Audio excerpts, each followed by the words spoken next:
When I see birches bend to left and right across the lines of straighter, darker trees, I like to think some boy's been swinging them, but swinging doesn't bend them down to stay, as ice storms do. Often you must have seen them, loaded with ice a sunny winter morning after a rain.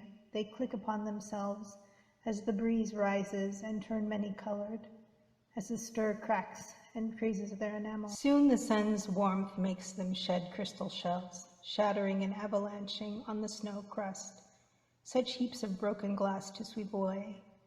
You'd think the inner dome of heaven had fallen.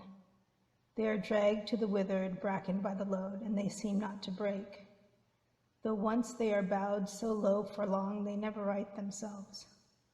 You may see their trunks arching in the woods years afterwards, trailing their leaves on the ground like girls on hands and knees that throw their hair before them over their heads to dry in the sun.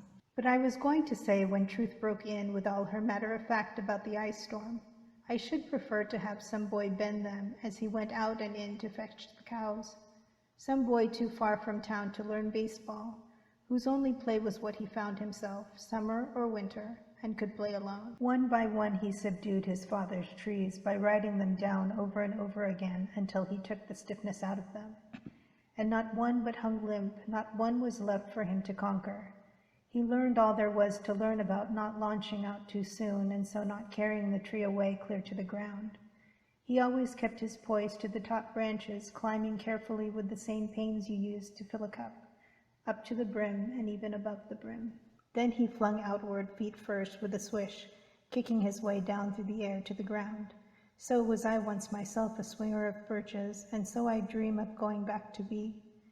It's when I'm weary of considerations and life is too much like a pathless wood, where your face burns and tickles with the cobwebs broken across it, and one eye is weeping from a twig's having lashed across it open. I'd like to get away from earth a while and then come back to it and begin over.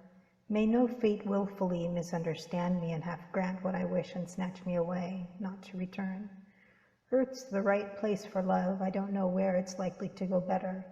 I'd like to go by climbing a birch tree, and climb black branches up a snow-white trunk toward heaven, till the tree could bear no more, but dipped its top and set me down again.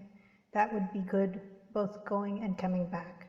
One could do worse than be a swinger of birches.